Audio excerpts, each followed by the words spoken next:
Bismillahirrahmanirrahim. Assalamualaikum warahmatullahi wabarakatuh. Alhamdulillah wa syukrulillah wa la haula wa la quwata illa billah. Pemirsa Cendekia TV yang dimuliakan oleh Allah, bertemu kembali dengan kami di channel ini ya. Dan pada kesempatan kali ini kita akan membahas tentang hal yang khusus bagi para wanita, yaitu ibadah apa saja yang tetap bisa kita lakukan ketika kita sedang haid ataupun nifas di bulan Ramadan ya. Pemirsa Cendekia TV yang dimuliakan oleh Allah, terutama para wanita di sini ya. Karena haid dan nifas ini merupakan sunnatullah. Artinya sunnatullah adalah sesuatu yang menjadi ketetapan Allah yang tidak mungkin bisa kita menghindarinya. Dan tentunya tidak mungkin bagi Allah menetapkan sesuatu tanpa berdasarkan pada kebijaksanaan. Nah, diantaranya adalah kenapa wanita harus mengalami haid dan nifas ya. Artinya sunnatullah yaitu haid dan nifas yang ditetapkan oleh Allah pada wanita ini tidak mungkin akan menjadikan kita kehilangan dunia amal. Ya, kita semua tahu dalam surat Adz-Dzariyat ayat 56 ya, Allah sampaikan wa ma khalaqtul jinna wal insa illa liya'budun ya.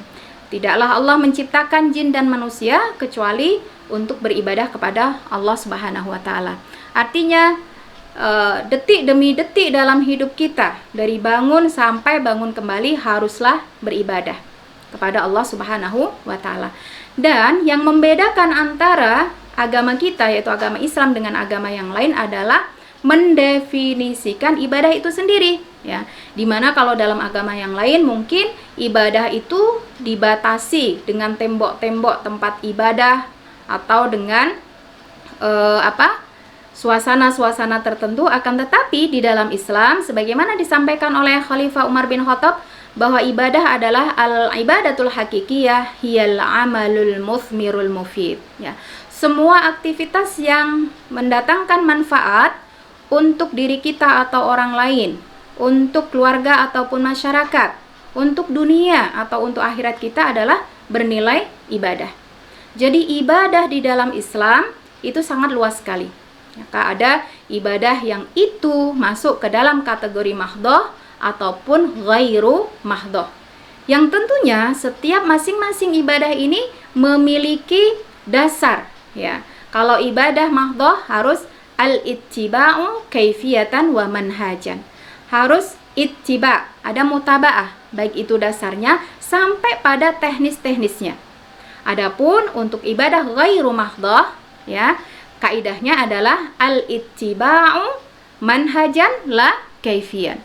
Kita harus memiliki dasar untuk itu, adapun teknis pelaksanaannya itu diserahkan kepada diri kita masing-masing.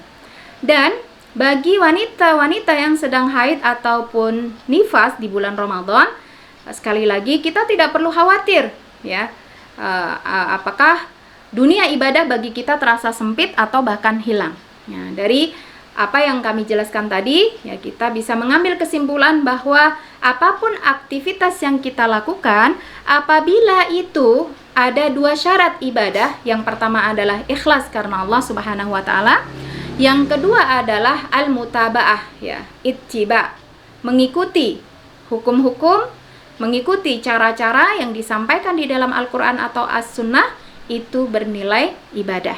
Dan ibadah apa saja yang bisa kita lakukan di bulan Ramadan saat kita sedang mengalami haid atau nifas? Ya, ada banyak jenis ibadah. Ya, ibadah yang pertama adalah al-ibadatul qalbiyah, ibadah dengan hati kita. Ya, jadi hati kita juga bisa melakukan banyak sekali jenis ibadah, dan dia menjadi faktor terpenting kesolihan kita atau ketidaksolihan kita, sebagaimana disampaikan oleh Rasulullah bahwa di dalam diri kita ada segumpal darah yang apabila dia baik, yang lainnya akan menjadi baik, itu adalah hati. Bagaimana cara menggunakan hati kita untuk beribadah? Ya, di sini ada banyak jenis ibadah yang bisa kita lakukan dengan hati kita. Di antaranya adalah al-khaufu war-raja. Senantiasa merasa takut dari azab Allah, dari siksa Allah Subhanahu wa ta'ala. Bagaimana caranya? Ya mungkin kita bisa dengan mentadaburi ayat-ayat Allah Subhanahu wa ta'ala.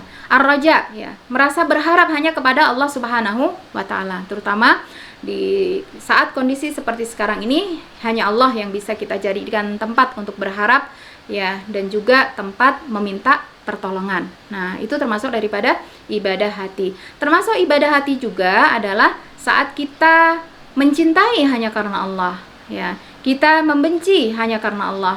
Kita mencegah hanya karena Allah, ya. Kita memberi hanya karena Allah Subhanahu wa ta'ala. Jadi al-bughdhu fillah wal hubbu fillah itu termasuk daripada ibadah hati, ya. Kita menyayangi saudara kita, mendoakannya, nah itu termasuk daripada ibadah hati. Dan itu semua tidak hilang peluangnya di bulan Ramadan saat kita sedang menjalani haid ataupun nifas.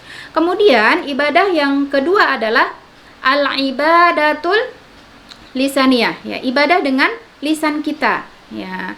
Ini sangat banyak sekali, terutama kita semua tahu bahwa salah satu potensi yang Allah berikan kepada wanita adalah potensi berbicara, ya, dimana dengan hormon estrogen dan progesteron kita sangat produktif dalam mengeluarkan perkataan di setiap harinya, bisa mencapai 21.000 lebih setiap hari, per 21.000 kata lebih, ya, setiap harinya. Nah, ini kita bisa manfaatkan sebaik mungkin untuk berkata-kata yang baik, karena berkata yang baik qaulun ma'rufun khairun min shadaqati yatba'uha adza. Berkata yang baik itu lebih baik daripada sedekah yang diikuti dengan celaan. Nah, ini jadi misalnya kita mengingatkan juga dengan perkataan yang baik, kita melarang juga dengan perkataan yang baik, kita gunakan juga lisan kita untuk membaca, melantunkan kalimah-kalimah thayyibah, zikir pagi, sore, dan sebagainya. Jadi itu sangat banyak sekali, ya, untuk kita bisa melakukan dengan lisan kita. Kemudian yang ketiga adalah al-ibadatul aqliyah, ibadah dengan akal kita, ya. Jadi akal kita juga bisa beribadah kepada Allah, ya. Caranya bagaimana? Dengan memikirkan apa-apa yang di sekitar kita itu menjadi tanda-tanda kebesaran dan kekuasaan Allah Subhanahu wa ta'ala. Nah, jadi kita bisa membaca buku-buku yang bermanfaat, membaca artikel-artikel yang bermanfaat, menyimak, ya, video-video yang bermanfaat. Kemudian kita juga bisa mentadaburi Al-Qur'an, ya. Jadi untuk interaksi kita dalam dengan Al-Qur'an, terutama di bulan Ramadan, itu jangan dibatasi pada tilawah saja. Padahal banyak sekali ayat-ayat juga hadis Rasulullah yang memberikan kepada kita perintah untuk mentadaburi Al-Qur'an. Jadi tadabur itu apa? Yaitu mengkaji, memahami, mendalami, sehingga di saat kita mentadaburi ayat-ayat Allah tadi, ya, akan memberikan tambahan keimanan bagi kita semua. Kemudian juga termasuk di antara ibadah akliyah yang bisa kita lakukan adalah menghadiri majelis taklim jika memang kondisinya memungkinkan, begitu, ya. Kemudian yang terakhir adalah al-ibadatul maliyah, ya, ibadah dengan harta kita, dengan materi, ya. Ini bisa tetap kita lakukan ketika bulan Ramadan, ya. Dan ini sebagai seorang wanita harus memberikan porsi lebih ketika sedang haid ataupun nifas untuk bisa melakukan ibadah di sisi ini. Jadi kita bisa lebih bersedekah di saat kita sedang haid ataupun nifas, berbagi terutama dalam kondisi sulit, ya. Ini bisa kita manfaatkan untuk menabur kebaikan dengan materi yang Allah titipkan kepada kita semua.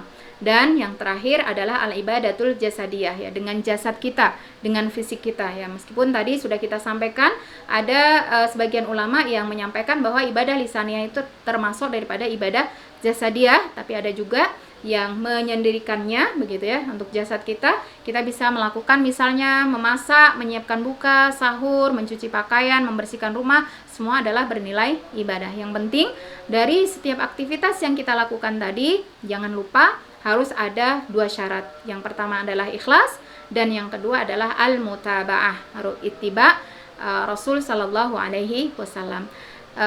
Demikian pemirsa Cendekia TV yang saya muliakan, ya, mudah-mudahan ini bisa bermanfaat, ya. Jadi untuk para wanita yang masih mengalami haid atau mungkin yang ditakdirkan oleh Allah menjalani masa nifasnya di bulan Ramadan, jangan khawatir untuk kehilangan dunia amal, begitu, ya. Karena dunia amal, dunia ibadah bagi seorang muslim sangatlah luas. Semua aktivitas yang kita lakukan, asal itu memberikan manfaat dan ada unsur ikhlas, ada mutabaah, itu adalah ibadah. Wallahu a'lam bishawab. Wassalamualaikum warahmatullahi wabarakatuh.